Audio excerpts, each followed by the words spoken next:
Ini cerita yang paling menarik ketika perjalanan dari pos 4 menuju Bukit Family.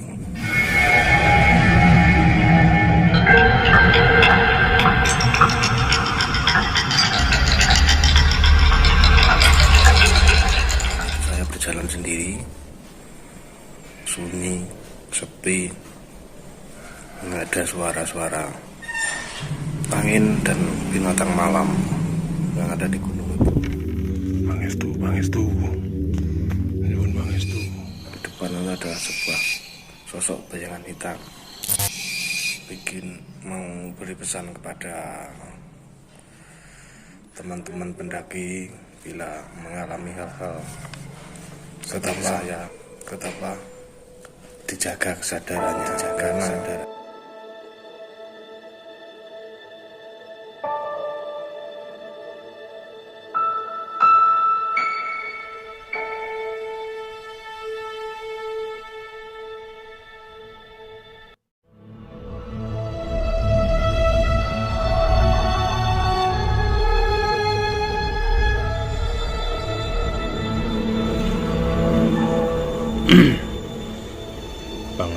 Bang Astuti, berjumpa lagi dalam channel YouTube Kumambangi Watu Hitam.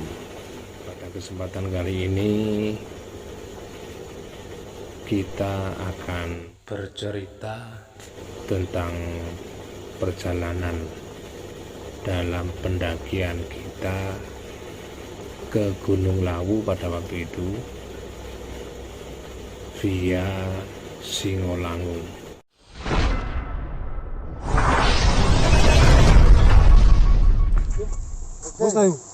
PKBIN Restoran.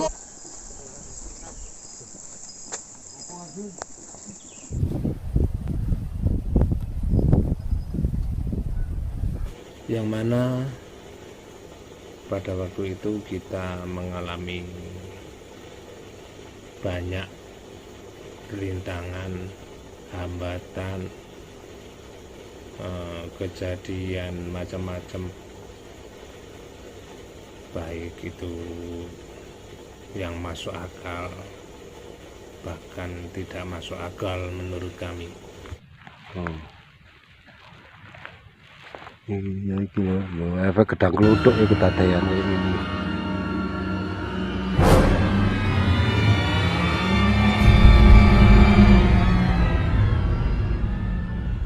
Ya mungkin itu karena banyak unsur, kurangnya pengalaman kami, kurangnya persiapan, karena keteledoran dan sebagainya. Untuk itu kita akan mendengarkan cerita ulasan dari seorang peserta, yaitu Mas Edi Prayitno dari Blitar, yang pada waktu itu telah mengalami kejadian yang menurut kita benar-benar tidak masuk akal. Oleh karena itu, mari bersama-sama kita simak bagaimana pengalaman Mas Edi Prayitno selama dalam pendakian.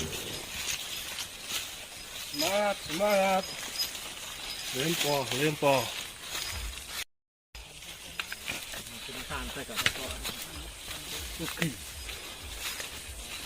Dibawa naik tepat jam 5 lebih kita berangkat naik. Jam 5 naik rombongan dari Ilatwara itu berapa orang, terus Tapak Jawa berapa orang itu kemarin saya lupa. semuanya kisaran 30 lebih kok. Yang dari Trigromo cuma saya, Sosro Wilangan 3. Jam 5 gitu, 5 lebih sedikit kita naik. Waktu itu kondisi saya kurang fit, ada batuk, ada juga sesak. Wah, di setiap tanjakan nafas terasa ngos-ngosan, hidung semua beler. Tapi lama kelamaan malah itu sama dengan gurah. Cairan-cairan yang ada di dada ini keluar semua, akhirnya plong, akhirnya enak. Terus setelah jalan terus, ini rutenya nggak terlalu nanjak sebenarnya sih, tapi lumayan panjang. Sampai di pos 1 itu kisaran jam 7. Saya di belakang jam 7.11. Terus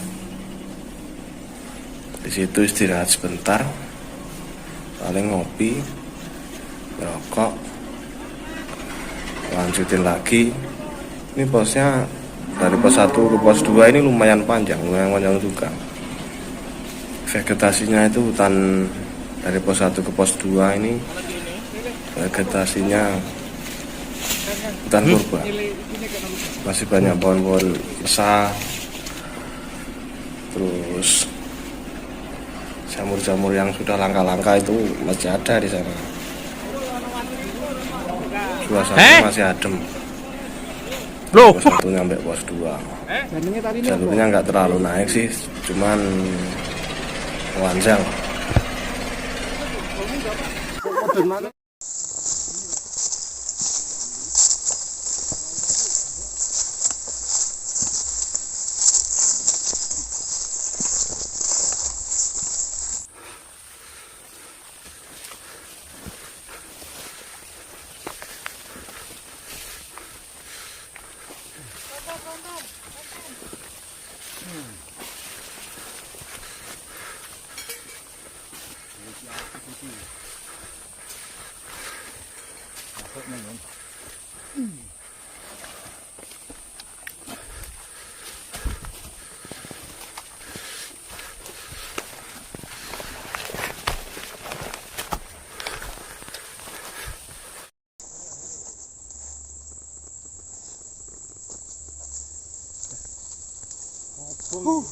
Dari sini hafal.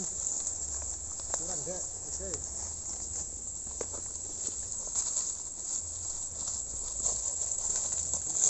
Liwat gua hiro.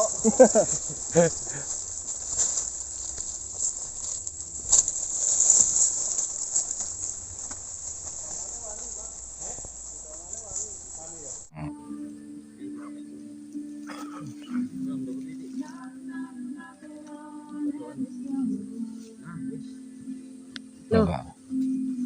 Mak, rambut bayan kok cik kau. Iki wong temen lagi. Awas, awas, awas, awas. Awas. Laler, lewat. Awas. Laler. Awas. Sampai pos 2 itu kisaran jam 9.40-an lah. Ya, di situ dekat pos 2 itu masih ada sumber air, tapi agak turun. Kisaran 100 meteran lah turunnya dari pos.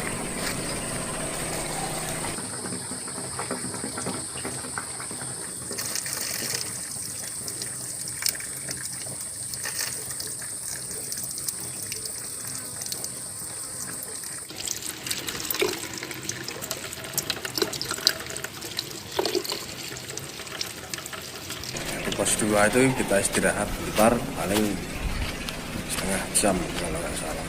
Terus kita lanjutin lagi berangkat. Ini jalannya udah mulai campur ini, pepohonannya ya masih banyak tapi sudah ada cemara, banyak cemaranya.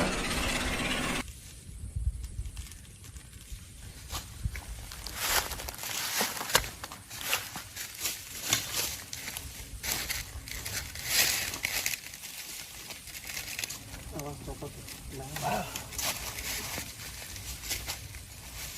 Kok tali terbalik. Awas lunyu. Wongi. Koceran gede, awas. Koyo iki lah. Ngalih. Tangan sing kiwa nyekel wite. Iya. Kabine iki.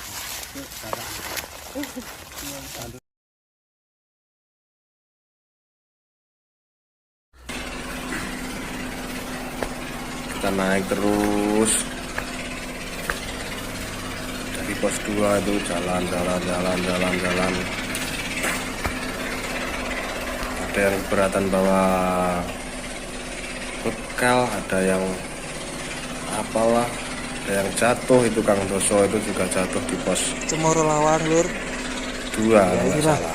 Inilah Cemoro Lawang. Cemoro Lawang.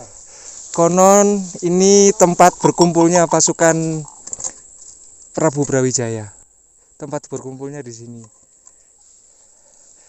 Menurut cerita Itu Kang Doso jatuh.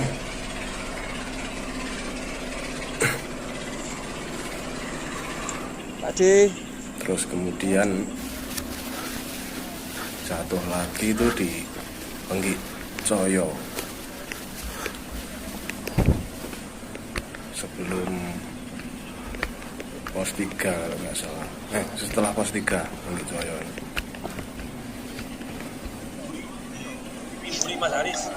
Kita nyampe di pos 3 jam 14.23.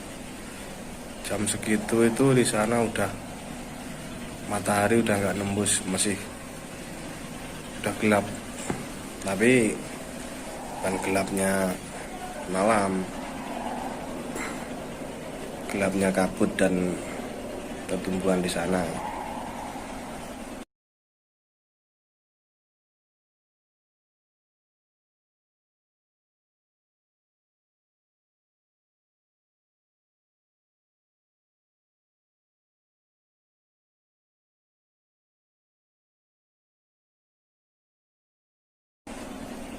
Kita semua ngumpul di situ masak-masak. Terus kemudian rombongan yang dari Tapak Jalak sudah nyampe dulu di situ. Berangkat duluan lah mereka. Pangestunya Terus Mbak saya Giri. bareng-bareng dari rombongan Ilat Wara. Kamu mas aku jaluk mas. Iki lho mas. Lagu yang jaluk iki mas. Iya sih. Melawan cahaya.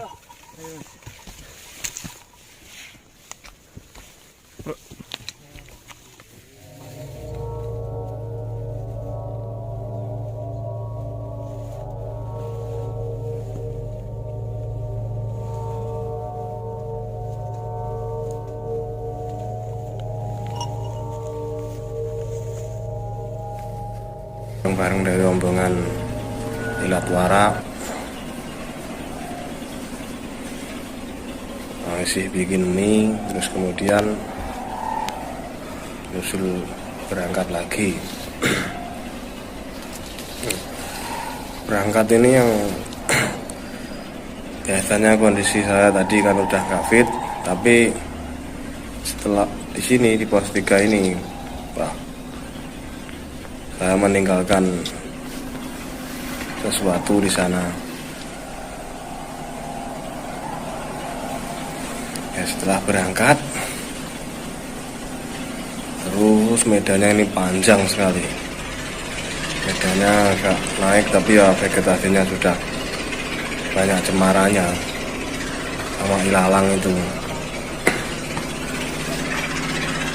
Nah, setelah kita nyampe di Bukit Coyo ini katanya ini jalur medan terberat sih katanya. Tapi bagi saya di sini di Bukit Coyo ini justru adalah medan paling ringan. Karena kondisi saya tuh pulih di sini. Bukit Coyo itu udah enggak batuk, udah nggak pilek, udah fit lah di situ. kebetulan saya di Bengkik Coyo itu berempat, saya, Kang Doso, sama Yureni dan Kang Amol. Tapi saya jalan duluan.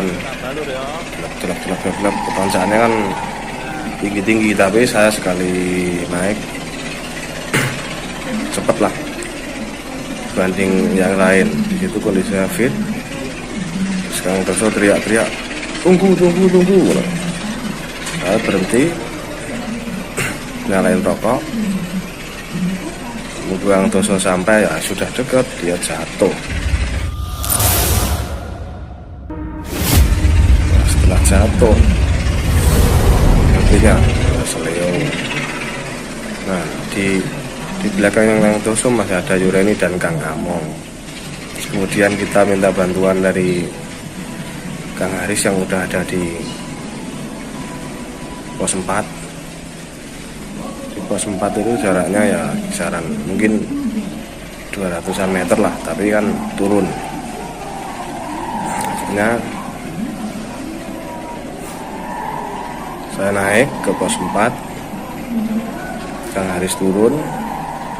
Nah, disitulah bekal-bekal dari Kang Doso, Yureni, dan Kang Among itu banyak yang dibuang. Akhirnya dengan perjuangan susah payah mereka nyampe di pos 4. Saya di pos 4 itu nyampe situ sekitaran jam 19.30-an lah, setengah 8 lah.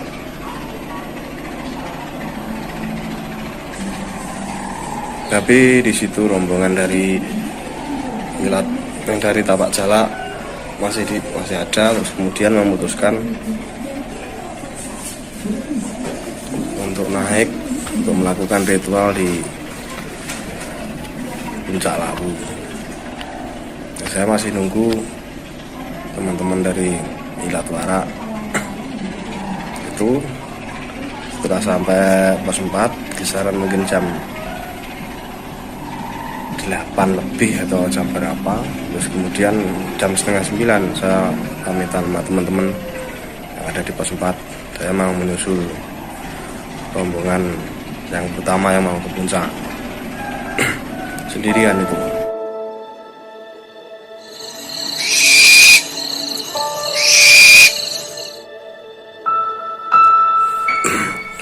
Ini cerita yang paling menarik ketika perjalanan dari pos 4 menuju Bukit Family.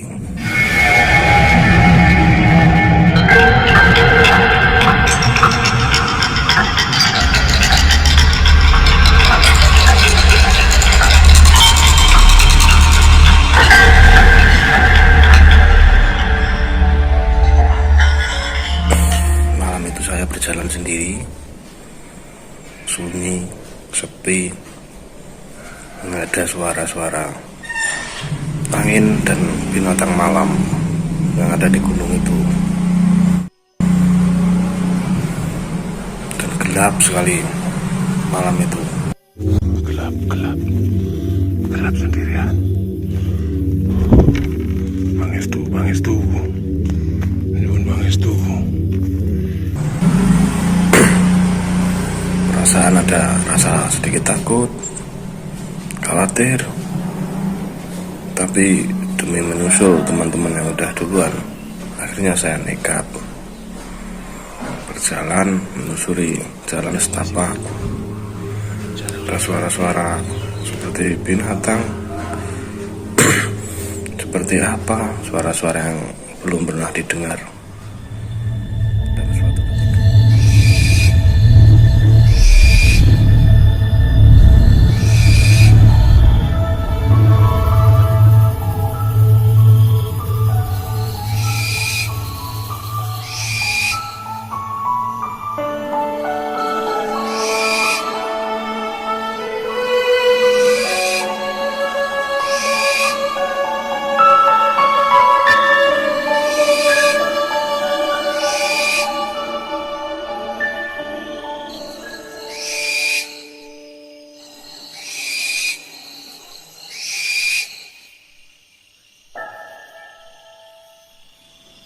Dan suatu ketika saya pernah kaget, di depan itu ada sebuah sosok bayangan hitam.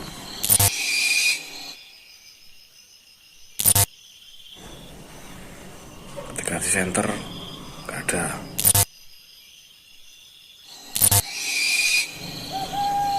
Terus saya berhenti, duduk, mulai ke belakang. Di belakang juga ada, hanya sesosok berbentuk seperti bayangan manusia.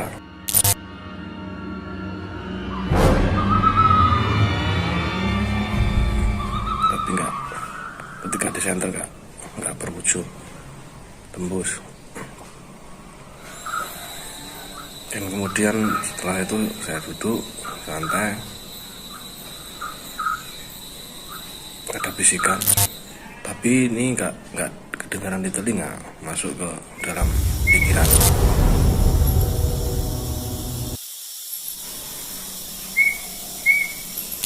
Bicaranya gini, sarannya begini, ya boleh neng gini,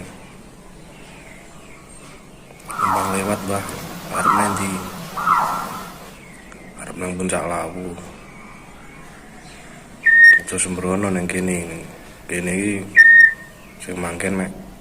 Sing mangken ora mek bangsa kasar tok, ya bangsa kasur aluse yo oke. Nggih, Mbak. Setelah itu ya sudah, saya diri jalan lagi, jalan terus, tapi tetap suasananya tuh hening, sunyi, hanya suara-suara binatang malam saja. Sunyi mencekam. Nah, waktu itu keringat itu keluar jagung-jagung.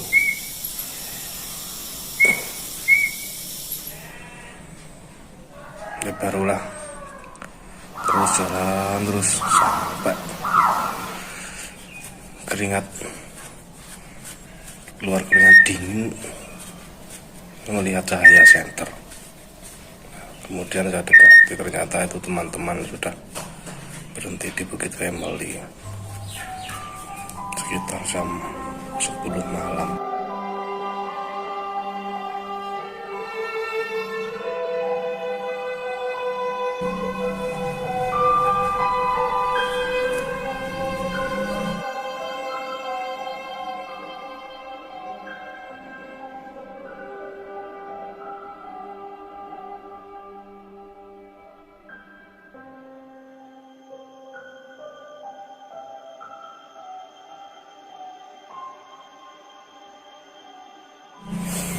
Dan ini mau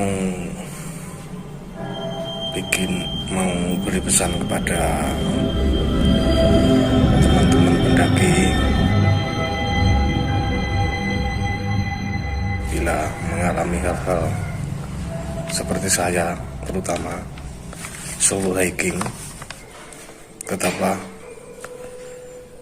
dijaga kesadarannya, karena dalam kondisi tubuh yang sudah lelah, kita kadang mendapat gangguan dari energi-energi di suatu tempat tersebut, akhirnya mempengaruhi kesadaran kita bisa tersesat di gunung.